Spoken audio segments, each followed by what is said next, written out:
Bem-vindos, queridos alunos, a mais uma aula de filosofia, aulas em que nós estamos debatendo e discutindo um tema importantíssimo para a nossa sociedade, que é a política.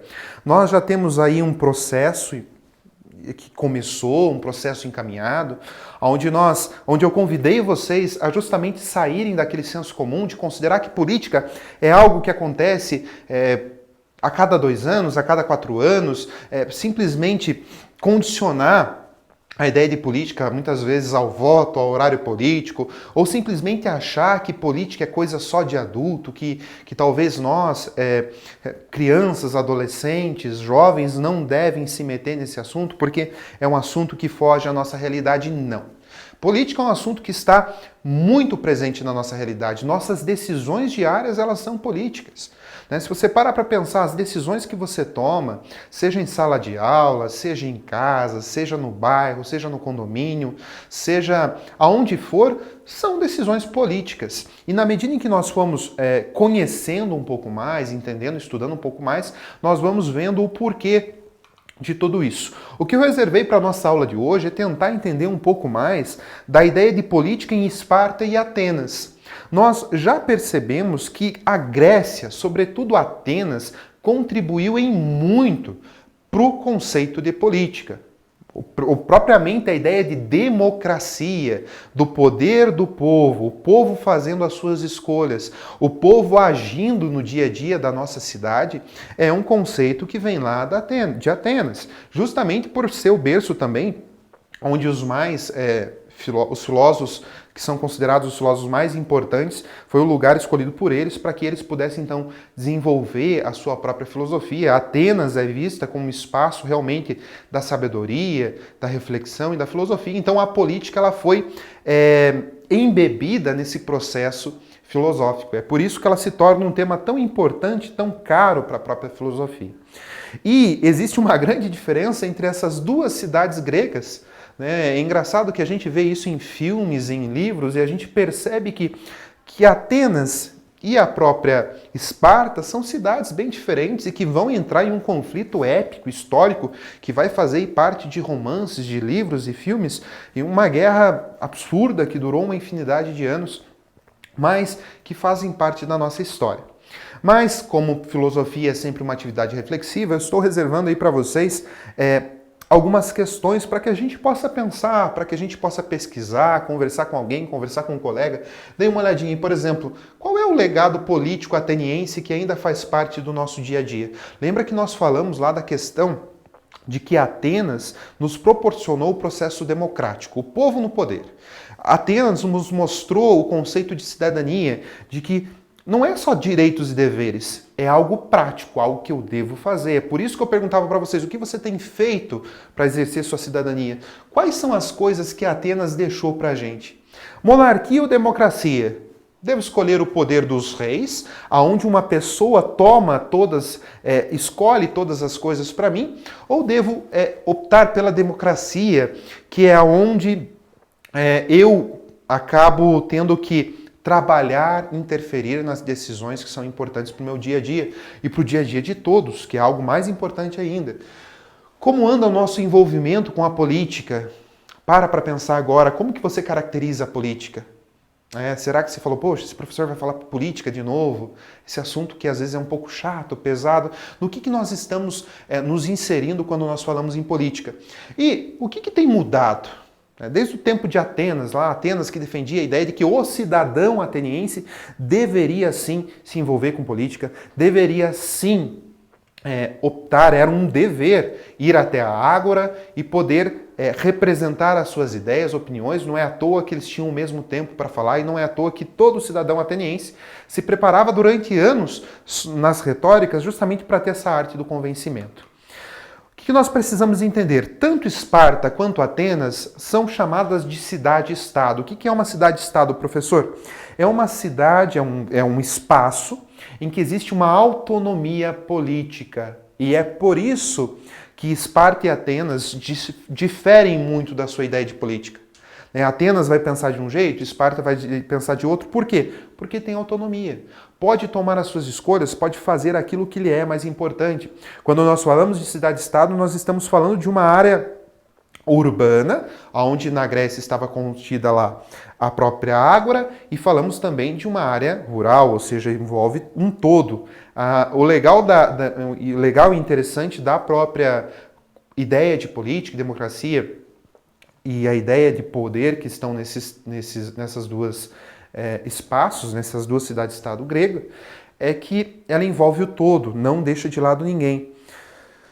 Morar em outra cidade não era permitido, então essa ideia de um pertencimento à cidade, ela é importante, e é claro então que tanto Esparta quanto Atenas vão tomar aí as suas decisões, a sua forma de exercer o poder.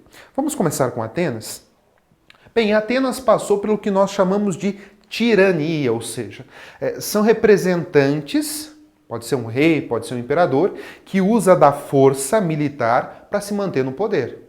Que toma suas decisões e que quando alguém não gosta, ele cobra com força militar e com poder.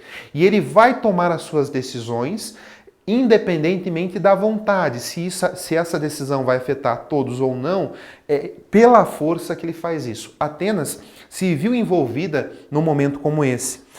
Com o passar dos anos, Atenas começou a entender que outra forma de governo precisava surgir. Cria-se então que nós já vimos, democracia, que é quando os cidadãos precisam tomar as suas decisões, precisam convencer os outros. Não é só mais um tomando uma escolha, mas é um conjunto de pessoas que que escolhe aquilo que é melhor para a sua cidade. Porém, a gente sabe aí que existe um porém, nós sabemos que a democracia em Atenas, embora é uma coisa assim bela de imaginar que todos nós vamos tomar as melhores decisões para a nossa cidade, ela exclui, sim, ela tem um espaço para que se possa excluir, ou seja, mulheres, crianças, estrangeiros que, embora habitassem aquele espaço, muitas vezes ilegalmente, sem poder comprar, eles poderiam habitar, mas não poderiam nunca, por exemplo, comprar um imóvel ali, eles não tinham direito nenhum de escolher nada. Eles não pertenciam, eles não eram considerados cidadãos. Vai surgir uma classe aí chamada aristocracia, os bem-nascidos, são pessoas que um dia pertenceram à nobreza, que fazem parte de famílias nobres, que possuem um poder econômico, militar muito grande. Você tem ali dentro do contexto da própria Atenas, o conselho dos eupátridas, como eu já falava, os bem-nascidos, os arcontes, que eram chefes que detinham o poder militar. Você tinha lá, então, todo esse contexto, todas essas pessoas que, querendo ou não, começavam a se sobressair, começavam aí a tomar decisões de modo mais profundo, começavam a ser mais valorizados em detrimento de outras. Em compensação, em Esparta, a ideia é totalmente diferente. Primeiro, a democracia nunca existiu em Esparta. A democracia não foi aceita nem estimulada em Esparta, porque Esparta toma como um princípio fundamental a força militar. E todo espartano precisa, não é se preparar para a democracia, não é se preparar para falar bem em público. Todo espartano precisa o quê? Se preparar fisicamente para exercer uma força militar autoritária. É isso que aparece em Esparta. Repare como é um pouco diferente. Se lá em Atenas você se preparava com a arte de falar, de discutir, para poder opinar sobre as coisas de sua cidade, em Esparta você precisa sim se preparar, porque a força militar e o autoritarismo eles falam mais alto. Tá? Os interesses do Estado, segurança, determinavam a política e todos estavam subordinados a eles. Ou seja, o Estado decidia aquilo que era melhor, você tinha lá um chefe máximo que decidiu o que era melhor, e todo espartano, então, tendo em vista que o chefe queria o que era melhor para Esparta, seguia. Embora você tenha também a presença de dois reis. Em que sentido, professor, dois reis? Um para assunto militar e outro rei para assunto religioso. Então esses reis eles desempenham ali funções bem específicas e são eles quem vão priorizar aquilo que é mais importante para Esparta. E você também tem o conselho dos anciãos e, no fundo, uma assembleia. Mas a gente consegue notar bem a diferença entre Esparta e entre Atenas, e que elas vão juntas apresentar e destinar ao nosso dia a dia esse conceito de política. Vamos refletir um pouquinho? Dê uma olhadinha nessas questões que eu coloco para vocês. O que você pensa sobre o jeito de governar dos atenienses e dos espartanos? Na sua opinião, existe uma melhor forma de governar? Você mudaria alguma coisa em um dos dois modos de ser política, de ver a política? Qual será que está certo? Eu, como filósofo, queria colocar isso na cabeça de vocês. Será que a gente consegue dizer que um está certo e o outro está errado? Quais são os nossos conceitos? Tá?